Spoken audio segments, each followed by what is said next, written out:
They actually have a plan for today's Nice Guys on Business podcast. You don't want to miss it.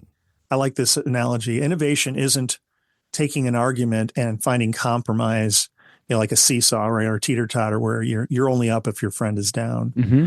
Or you're both stuck in the middle doing nothing because you compromised and just took all the bad ideas and put them in the middle. Innovation is taking that teeter-totter and turning it into an airplane wing that takes you both up together, right? And that's what the best result of momentum thinking is, not compromise. It's that. You look down, they know you're lying. And up, they know you don't know the truth. Don't use 7 words when 4 will do. Don't shift your weight. Look always at your mark, but don't stare. Be specific, but not memorable. Be funny, but don't make him laugh. He's got to like you, then forget you the moment you've left his side. And for God's sakes, whatever you do, don't, under any circumstances, listen to the Nice Guys on Business. Go from where you are now to where you could be. Get expert tips to grow your business, to be more productive and more efficient, whether you're trying to build influence, grow your community, or make it rain. Best-selling author of Nice Guys Finish First, Doug Sandler, can lead the way. The Nice Guys on Business is produced by Turnkey Podcast Productions. Now, here's your host, Doug Sandler. All right, welcome back, Nice Guy community. Now let's talk about today's guest, John Wolpert. This guy is not your average tech dude. The OG of innovation, always on the cutting edge of what's next, CEO, product guru, and all-around tech whisperer. That is right. We are here to talk to the whisperer, the guy that, I don't know if he invented the internet, but I think he was a baby when it came out. He's been in the game since the early days of the internet. Seriously, this dude's been around since dial-up was cool. Do you guys remember getting the AOL discs in the mail? Remember when ride-hailing wasn't even a thing? Yeah, well, John helped pioneer, that was his baby, Flywheel. And that's just the beginning. At IBM, he was like the mastermind behind all things open source, blockchain, and AI. Basically, John is the guy that you want on your team when you're trying to shake things up and solve head-scratching challenges. And how many of us in our community have those challenges? I know our company does. I'm sure you guys do in our community. Plus, he's probably got some killer stories from back in the day when the internet and him were just a baby. John, welcome to the Nice Guys on Business podcast. It's great to see. That was a very nice introduction. Thanks, Doug. My mom usually writes them pretty solid. That was a solid one, right? She wrote a good one. Oh, it was solid. A little over top. Some of the people I know might take umbrage to a few of the things, but I'm good. All right. So we've given you credit for everything: inventing the internet, inventing AI, inventing rideshare. So, but I said I was on the phone with the guy who invented TCP/IP. Not but a few months ago. I was bananas. I've met him Vince Cerf. I have seen him a couple of times, and I actually stood on stage with him. But it was so cool to be on a video call, a Zoom, with a few other people and Vince Cerf. All right, so I think I said this right before I hit record. I kind of keep my head down. I'm an ostrich in the sand right here. TCP/IP. I don't even know. So the internet, right? So the real father of the internet was not Al Gore, as we all know. It was Vince Cerf and a few other people, but. And I remember standing in the place that received the first internet packet in 1969, which was 3 years after I was born, which is SRI in Palo Alto. The first internet packet was sent from Los Angeles, UCLA, I think, to Menlo Park. Yeah, it was Menlo Park, not Palo Alto. So take me way back to the beginning, because I credited you jokingly, but half seriously also, with a number of the things that I know that you have been involved in. And our good buddy Lou Diamond said, "Hey, you got to talk to John. He is a wealth of knowledge. He's got some street cred that will knock your socks off." So, everybody should talk to Lou, because Lou is awesome. He is a good guy. So take me back to the very beginning of some of these things. Maybe we can tick some of those off one step at a time. Something like, ride sharing. And then obviously I want to tease this with our community. John's got an excellent book that I want everybody to take a moment and get over to his website and check it out. I'll give you that information later. But take me back to the early stages of technology and how you found yourself at the right place at the right time with so many of these opportunities that happened. Well, it's funny you should say right place at the right time. I certainly have been Forrest Gumping my career, and I was witness to a bunch of stuff. I was at Berkeley in the '80s, and I was in the BMUG, or the Mac user group, and that sort of thing. I just missed the Steve Jobs presentation and before that I was at Carnegie Mellon when the first Macs showed up, and so yeah, the PC revolution. I was there for that, and I was there for all this stuff. Went to grad school and then got out and went to work for IBM in Silicon Valley in the late 90s, and we were making Java and object-oriented programming safe for the world. And then we went into open source. I ran the first kind of openness organization before open source at IBM, which is one of the things that really got IBM to the table with open source. Open source is a really big thing today, and it wasn't in the 90s. And IBM is now very much an open source company, and you have to learn openness before you learn open source. Wow. I love how you say that because openness is the important operative word in sharing. If you come at everything with I'm going to create an idea, make it proprietary, and then have everybody, a path to me to pay me for it.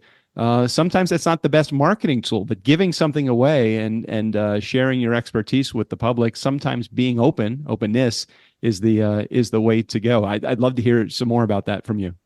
Well, so I suppose, and this is the foundation of the book. I come from a long line of contrarians, right? So there's some percentage of the population that are here to prevent humanity from going to groupthink, right?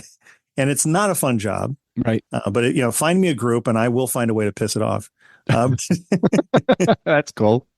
Right. And my old man, my father was the same way. And, my brothers are this, they've all, done great things and I'm very proud of them. But yeah, we all had that life of being but that won't work guy. Right. Hey, we're thinking about this wrong. We're doing the wrong thing. But, and what I've learned to get along in that is to say, but that won't work, but it would if, 2 buts, right? So in the case of open source, there's so many buts, right? But we can't share everything openly all the time. So open source mavens, and as you get into the groupthink of open source, you can go too far, right? So I'm always fascinated by these impossible problems, like we need to be open, we need to coordinate, but we can't share everything. How do we solve that? In fact, I was just teaching at Duke today, a graduate course on that exact subject with some cybersecurity kids, brilliant students, and the professor, Lee Reiner's really great class on this topic of we need to share, but we can't share, which I suppose has become my primary interest professionally, both in terms of cryptography research, zero knowledge cryptography. It's kind of what got me into blockchain. By the way, kids, don't do any blockchain. Blockchain is actually, turns out, stupid. And stupid is the technical term for willfully ignorant. And willfully ignorant is kind of what we are in blockchain because it supports a lot of stuff that makes a lot of people a lot of money. So we really want to be ignorant of it, what it doesn't do. Well, hold on a second, because I don't want to go much further than that for just a moment. So are you saying the whole world currently of crypto, which has its foundations in blockchain, is all, is it all smoke and mirrors? Is it something that we don't? Okay. All right. It's all smoke and mirrors. And I'm one of the people that help blow the smoke in your face. Interesting. All right. Well, before we get into your book, and I do want to talk about your book, eventually we'll get there, but there are so many fascinating subjects that I want to maybe just touch upon to share with our community that you were there, you understand. And when you say you blew the smoke into the world of blockchain, tell us what you mean. I was one of the handful of people that started IBM blockchain and Hyperledger Fabric and Hyperledger, the open source standards body for one form of blockchain called permissioned blockchains. And that turns out to just wind up becoming a really complicated and unnecessary database. But then public blockchain, I found myself suddenly working in the public blockchain space in Ethereum because they pay you a lot of money, especially to take you off the table from the other team, right? So I was on the private blockchain side and they're like, hey, you want to come over here? And then they showed me a number and I couldn't say no. So I went over there. And all these cases, I remember when my old boss at IBM, a guy named Jerry Cuomo, wonderful guy, called and he said, hey, Lewis, it's Clark. There's this blockchain thing that's Jenny Rometty wants us to go check us out. And And I was like, great, give me a ship and crew and I'll go take a look. And he's like, I got a musket, 2 dogs, and a canoe. And I'm like, okay. We went and I've always been sort of that Snake Plissken expendable guy that is happy to go and do things that are unlikely to work out. What a great Escape from New York reference. Thank you for making yes, that yes. Thank you for knowing it. So, that's 2 old guys just having a conversation. If you don't know what that is, everybody in our audience, ask your parents. Okay. In my day, there was a thing called Snake Plissken, and he was a rebel. No, so Lou and I were talking about Buckaroo Banzai. That's even better. Nice. Wow. That's good. That's a good one too. Yeah. Right. Anyway, so in fact, there was an IBM researcher that was put on the case. And he was like, yeah, none of this works and can't work and can never work. And, laws of physics stuff. Like the day that we figure out how to scale blockchains is the day, and still make them blockchains is a good day, because it'll also be the day that we can go faster than the speed of light. What happened to all the guys that were buying the pieces of equipment that could mine, the technology that using blockchain? Is that all? So is that all a scam? Yeah, crypto is the world's biggest Ponzi scheme ever, and it is, strictly speaking, a Ponzi scheme. There's a book by a kind of an actor that is quite interesting. It's a good book, and anybody that says it's not a good book because it's written by this actor, the guy really did his homework and he had research help. But Ben McKenzie, you remember from the OC? No, and from I don't Batman, know Ben. I know the OC, but I don't know. Oh, He was the bad boy kid on the OC, and he was Commissioner Gordon on. All right, I got him in my head now. Well, he's a sharp guy, and he had an economics degree, and he doesn't say he's an expert, but he did a lot of research. And people in the crypto community are saying, "Oh, he's just an actor, and he lost money, and that's why he's disgruntled." No, everything he said was right, and I should know. And he did the homework, and there's a terrible chapter at the end that will make you cry about tragedies that I witnessed as well. Of just people, if you're going to go to Vegas, go to Vegas. If you're going to gamble, do it. Right, at least when you know when you're gambling on somebody being willing to give you more later. And usually the trope from that is somebody saying, well, finance is no good either. I'm like, hey, it was my least favorite class in grad school. I pox on both your houses. Yeah, all you gamblers are gambling, and you should probably just call it gambling. When you borrow money to bet on thing go up, it's gambling. And I'm fine. Go ahead and gamble, but don't tell me that it's saving the world and that we're going to save the world with blockchain. No. What's the hole that you can punch in blockchain? Where is the loophole that nobody is seeing, that, or maybe a lot of people are seeing, but no one is talking about? I mean, blockchain, you're able to buy all of the blockchain related products, cryptocurrency products, on Robinhood, and you can buy it from your broker. Who's pulling the wool over isn't whose regulatory eyes? Arbitrage fun, right? If you could just mint a token, not call it a security, and then sell it to people that don't enjoy legal protections like we do in the U.S., and make a whole bunch of money, and then buy houses with it and hide it places and move it around the world without any regulatory taxation or safety oversight.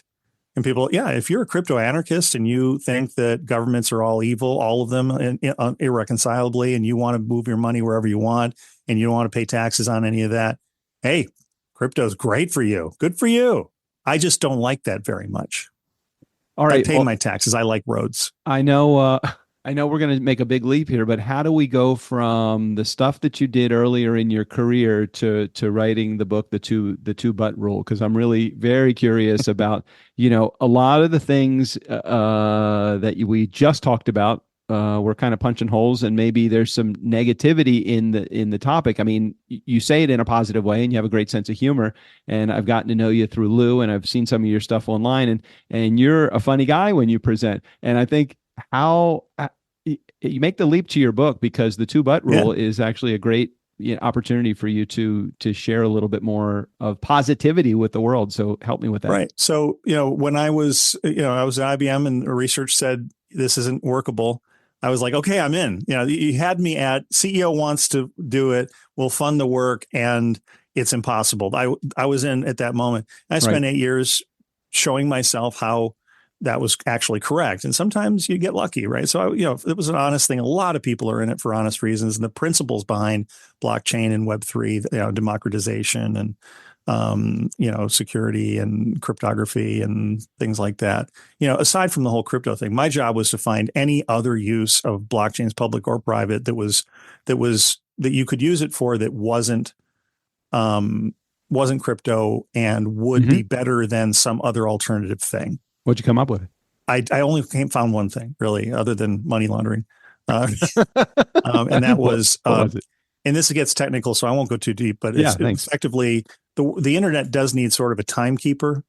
So if you've got a database, traditional database, and I've got a database, and we need to prove something about those two databases to somebody else without giving them all the data, you need a place to say, yes, at this point in time, you and I had the same record and it was in the same state, and the rules that we've agreed to were adhered to. And we can put fancy hashes on. What you want is some kind of a permanent tamper-resistant public thing. So, a sane world would be where a public blockchain, if you could only power it with something other than a gambling token, was used to store hashes and proofs for all the normal computers out there to use as a way of syncing up. Sounds like that would be a sensible use. Sounds like it's like the lap timer on a stopwatch, almost. Not unlike that. In fact, fun fact: the earliest blockchain was, and if you look at Wikipedia, there's a guy named Scott Stornetta in there, and he's been dropping a hash. Do you know what a hash is? I smoked some hash in college, but that's or a hashtag, but that's about all I know. Okay, so hashes, hashtags, neither of those. So a hash is a really cool mathematical thing that allows you to take any bag of bits, any set of data, and run it through this process, and it'll generate a finite, number of characters. And that number of characters can be proved to be only able to be generated by that thing. Like you get a picture, you take a photograph or a JPEG or this video, and I can say 10 years from now, I can go and I can rehash this video, compare it to that set of characters, and prove that I have not changed anything about that video. That's very cool. It's almost like we're using hashing right now. The internet runs on hashing. It's just that nobody notices. It's a fundamental part of security, and it's kind of very important. It's like a digital stopping point, almost like the NFT of a piece of digital technology that's a split second capture of time. And in computer science, the original notion of a token was a hash is a token of data. It is a representation of data that you can't unpack back into the original data. Got it. We're way into the weeds now on this stuff. No worries. Okay, so take me from there, John. So impossible. There. Yeah. And I've kind of figured that out. At the end, I had run out of butts. I had run out of butts on blockchain. I was like, fresh out of butts. I was like, but what if we tried this? But that didn't work. But what if we tried this? But that didn't work. And I've really defined my whole career by that process of not saying, hey, well, let's be positive and no killer phrases, right? If you work with scientists and engineers, you can't walk into a brainstorm and say, no killer phrases, everyone. There are no bad ideas. No, of course there are. There are terrible ideas, right? In the book, I talk about Apollo 13, right? Imagine if when the engineers on the ground said, hey, let's burn the main engine and head back to Earth directly instead of slingshotting around the moon. If somebody said, oh, don't be so negative, right? I mean, a terrible idea. No, it would have blown up. We would have had 3 dead astronauts. So there are bad ideas, right? But the problem is, and I think in a way, us Gen Xers, I don't know if you're a Gen Xer, I am. Last year, the baby boomers. Sorry, 1964.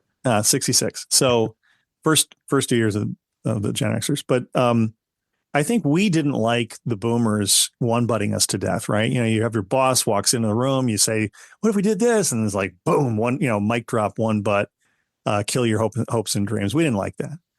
And so what did we do? We created a no butt society. That was the leadership style of the 60s and 70s for that matter. Oh, yes. And fist pounding, right? Right. Intimidation and fear. That's how management worked in the 60s, the Darren Stevens age, right? Oh, it persisted well into the 2000s. I remember some fist pounding bosses. And funny enough, they all did very well. But yeah, their teams didn't do so well. They may have done well at leadership, but their teams didn't do so well. They were afraid to bring in any idea into the boardroom or into the conference room because for fear of losing their jobs, because innovation was not the word of the day. Well, even the ones that I remember a notable character who was really great on innovation, and he, earlier in his career when he wasn't very, very powerful and high up, he was adorable because he was always angry about stuff that we were all angry about too. Right. We're like, and he'd be like, God damn it. And we're like, yeah, F those guys. Right. It was all that. Right. So in a way he was rallying cry. But as you gain power, if you don't change that tune, and if you don't shift those gears, yeah, you become terrifying. And yeah, I remember this guy was, really created a culture of fear in his organization.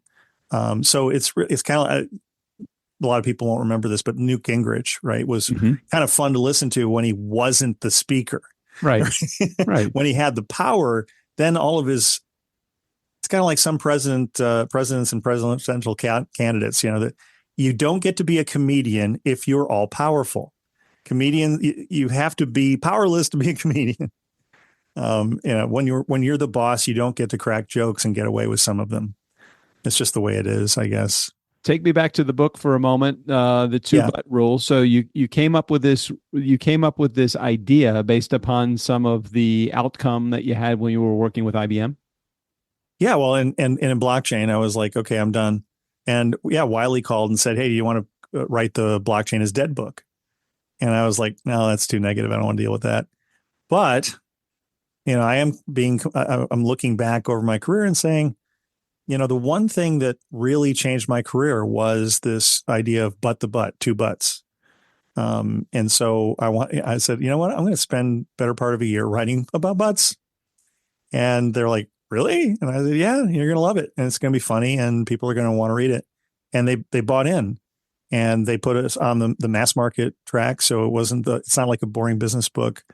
It's sitting right next to Tony. I saw a picture in Barnes and Noble with it sitting right next to Tony Robbins and that sort of thing. And the idea here, there's a lot of positivity books out there. Adam Grant is a good example. And Adam's wonderful. Amy Edmondson's wonderful. Bob Sutton, who gave me a great blurb on the back of the book from Stanford. And they'll talk about psychological safety and how, teams need to be safe in there to express ideas. And I'm taking a light counterpoint to that. I actually agree with everything that they say, but it's very easy to misread psychological safety into no killer phrases, right? And that's not what they're saying, but it's easy to misread them. And I'm saying, no. We want to find all the butts. All right. We want to joyously embrace those butts, right? I want to share with my community what the two-butt rule is, and then we can get into more conversation about it. If you can share first before we get into some of the details of it, and then we'll tell our community how to get a copy of the book and maybe check out a video of you on the website as well. So what is the two-butt rule? Two-butt rule starts pretty simple, but that won't work, but it would if you're going to provide a butt, you need to provide two. And that seems trite, perhaps, or like a simple two-line aphorism. Why do you need a book for that? Well, because there's a lot, there's some surprising things about your butt, and that you need to know, and also how to handle them. So there's issues to do with intent. Right. So if I said, hey, I've got this pencil, and your intention might be to write something down with this pencil, but my intention is to stick that pencil in your eye. Right. A poor use of the two-butt rule would be to say, but it would be hard to stick it in my eye, but it wouldn't be if you snuck up from behind me like this. Right. That'd be a bad use. So it really comes down to intent and maintaining momentum. So there's there's a chapter called Elon Musk's Fuzzy Butt, where I describe how he fuzzes up problems and comes up with ridiculous, fuzzy, but it would work ifs. Like, but we could get to Mars if we had a magic wand that turned atoms into rockets. And that actually, by all accounts was what he said. And that led to additive manufacturing and 3D printing and some things that actually did get him is on, they're on their way to Mars. So it sounds like the two but rule really encourages collaboration and creativity when it comes to, if you're going to deliver a negative, you have to tell me it could work if on the to other maintain side momentum, right? So when I was running an incubator lab, one of the biggest ones in the world, in fact, there was a new hire that said, what if we did this? And engineer stepped right up and said, but that won't work. And I had just come out of an innovation consulting firm and there was a colleague that kind of turned me out of this butt to butt thing. She's like, because I was doing a lot of that butting thing. And she's like, always bring two butts. I'm like, okay. And that really did change my life. So thank you. Okay. So I said to this guy, I was like, but it would work if, and he looked up in the ceiling and went, but it would work if gravity was different. And seriously, not 2 minutes later, somebody else went, wait a minute, and came up with a whole plan that did lead to a breakthrough, 2 patents, and a big project that got the attention of the top brass. And, we didn't change gravity, but it created momentum and a different way of thinking. So when you're in the middle of an argument with a negative person, what you want to do is say, great, show me your butts, right? Yeah, okay, but that won't work. All right, but it would if. I have a friend who's crazy genius, super smart, and is always finding the problem in a plan. So what I do is just say, so how would you solve that? And then he considers that a challenge. We've come up with amazing things just by him rebutting his own butt. Well, it sounds like it takes an organization that might have a culture of negativity and turned it into exactly the opposite of that. As long as everybody is on board with that, I think it's got to be a top-down implemented action that if you give me a butt, you have to give me the other side. You got to give me the second butt at the same time. Yeah, it's as simple as that, but there's a lot of complexity to it. You've got old butts and new butts. You've got runaway butts. Like there's a whole section of the book about how when a new movement like blockchain, right, breaks through and that groupthink sets in, it's hard to get them to, there's momentum, but there's also no nimbleness. They don't want to change because it works so hard to break through that. How do you two butt that? Very hard. So there's hard butts and there's easy butts. So there's a lot of nuance and complexity to this. And what I did in the end of the book was take a bunch of cases like ocean plastic and starting a business or a startup with no money, and some other cases where you can just follow this chain of butts, right? But that didn't work. But it would. But what if we did this? But that didn't work. And you learn these things. Failure is only an option when you end on an odd numbered butt, right? As long as you got the second butt. It's interesting because as you were talking about that, I was thinking about the whole problem with OpenAI and ChatGPT is the idea of opening it up to the world at large provides an opportunity for the world at large to have access to all of the stuff behind the scenes, which creates an environment where AI can run rampant. Now, most people or many people say that could be a negative thing, has negative consequences on society.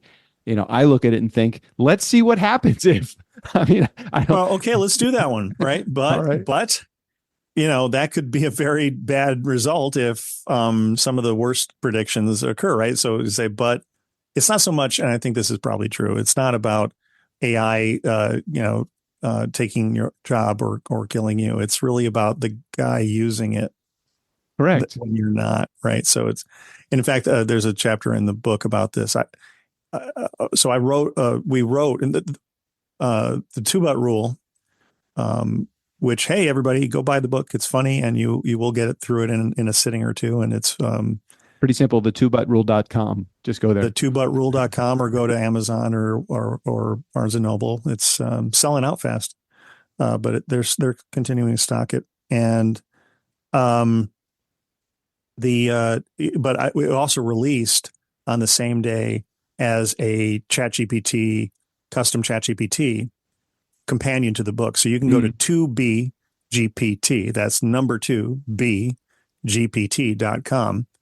And if you have an OpenAI account, you can actually, the book and some other stuff has been trained into this AI, and you can say, hey, I want to do this. And it'll say, but that won't work. but it would have. And it'll keep doing that more and more with more and more detail. And you can kind of move it. You can add more butts to the left and right, or you can go deeper in any particular button. It's people are raving about it because you can. They're like, oh, I never would have thought of that roadblock. I would have run right into that roadblock, and I never would have thought of the solution to that roadblock. So that's bananas.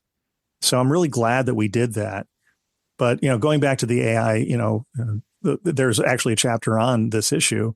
The more we train AI in a two butts mentality, the more two butts content is ingested into AIs, the more likely it is that, when Dr. Evil shows up and says to his AI buddy, hey, let's go take over the world, the AI might say, but, that's a bad idea because what you really want is your mommy to love you. And this will just make a lot of mommies hate you. So what if we tried this other thing? Right. So that's good two butt thinking. What you don't want is for the thing to say, okay, boss, let's go kill everybody. That's a bad or yes and. We don't want to train computers on yes and, right? Yes and everybody's like, well, two butt rule sounds like yes and. I'm like, no. When Hitler shows up and says what he wants to do, you do not say yes and. You say no, but we could maybe not do that. So that's the two butt rule. When did you discover that this was your thing? I know that you sounds like you were around this two butt environment before you came up with a concept to put into the book. It sounds like it kind of was the brainchild of you to share it with the world, but it sounds like, hey, look, if we all just approach things a little bit more open-minded and we all have a positive attitude and we all want to succeed, I think we can all succeed together. Isn't it a new way of saying that kind of stuff, or is there something more to it? It's saying overcome negativity by embracing negativity, not by ignoring it. And so the practical thing, and if people out there need help with this in their teams, you have that angel of death, that person that's killing every idea, that destroying morale. You want to fire them. Give me a call, because there may be another way. But we might actually, especially the ones that are smart and useful, but are just a pain in the butt, the butt heads of the team. Wouldn't it be nice to rehabilitate them and create a culture where it's okay for people to say, but I don't like that, but it won't work, but it's too expensive, because we know to expect the second but. If we have a two but culture, we might solve problems without piling a dozen more on top a little more often. And I think we kind of need that these days. The things that we're moving fast and breaking things about are becoming hard to fix. And momentum thinking says, think about Apollo 13. They had no time to save the lives of those crewmen, right? But they didn't move fast and break things. They moved even faster to identify problems, come up with solutions, identify problems with those solutions, and so on, until they had plans that got them home alive.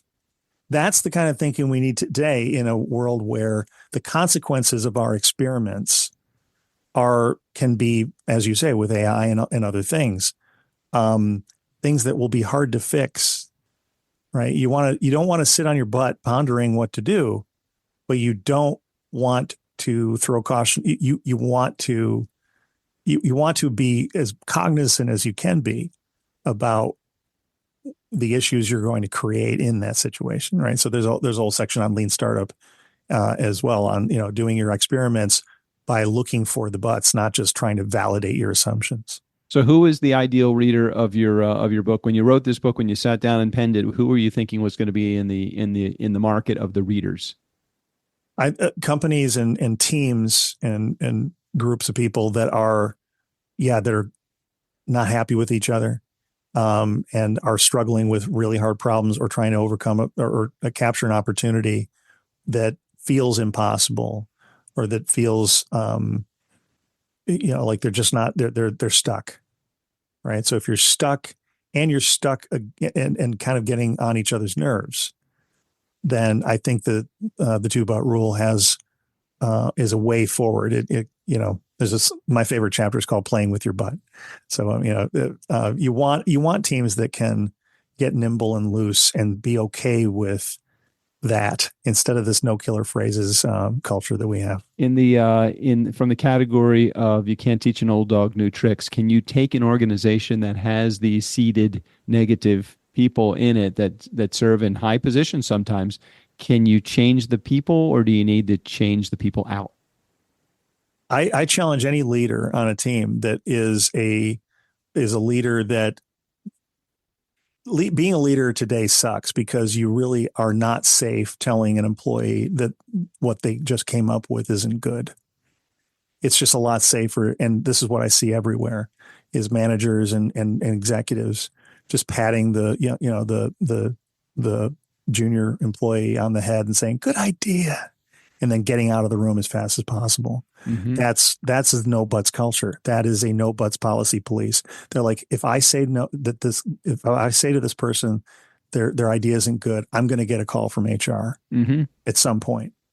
And I see it everywhere. I see it all the time. So I challenge it. But if you say, and I've done it, if you say, but I don't like that because, but I would if, changes everything. And all you need to do is add that second but. It almost puts the person back in a position where you're saying, because what I just heard on that second go round was, I don't like that idea, but there's the foundation of the idea that I do like, that I think if you put a little bit more time and thought and energy into it, you could probably come up with an alternative to this idea. And that person may go off on a tangent on that one idea, or they may come up with a completely different idea, but it doesn't shut them down. It doesn't. That's right. It's a new way of being a nice guy, right? As you know, to plug the show. Thanks. It's not nice. Isn't that a line from the Nice Company, right?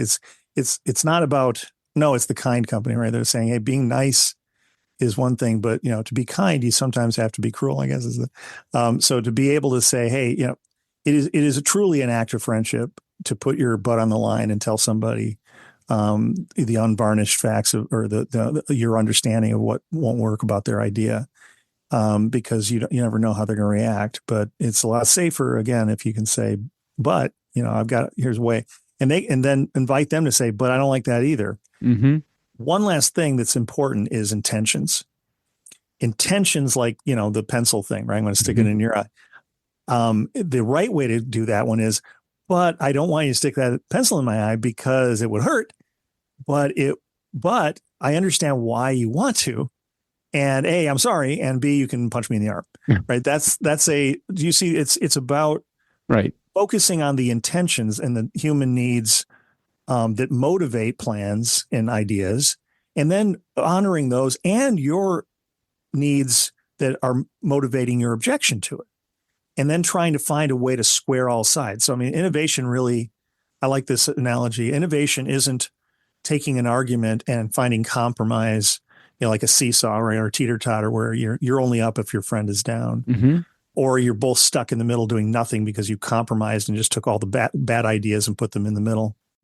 Innovation is taking that teeter-totter and turning it into an airplane wing that takes you both up together, right? And that's what the best result of momentum thinking is, not compromise. It's that. Well said. Well said. So John's book is available directly at the2butrule.com. We'll make sure we put a link in the show notes. Also, if you want to get the... that's one T. Yeah, the one T, of course. One T. B-U-T. If you want to get the companion, the AI companion, GPT, alongside the 2-But Rule book, just go to number two, B-G-E-T, 2 2B GPT. GPT. Right? That's right. It's like 2but GPT. So tbgpt.com. Don't even worry about any of that stuff. I'll put the link in the show notes so you have access to it. John, thanks for sharing your wisdom. Thanks for being here. And thanks for writing the book, man. I'm looking forward. I wish I had time between the time we booked this interview and today to actually get a copy, but I will be getting a copy of it and I will be reading it, and I'll share it again with our community. Well, if you read it, I only have one request. Email me the page number that let you stop reading, because I'll have to have a performance review with that page number. Good idea. John Wolpert, Thanks very much for being here. Thanks for sharing your inspiration with our show today. It was a pleasure. Thanks, Doug. Bye. Hey, nice guy community. Never underestimate the power of nice. Again, special thanks to John Wolpert. All of his information, including access to his book and the companion, right there in the show notes. Steve O'Brien, go ahead and take us out of here. Are you sure the legal department cleared this? Okay, then. For the Nice Guys on Business, I'm Steve O'Brien. Hey, if these bozos want to get sued, that's their business. Leave me out of it. Wait, we have a legal department?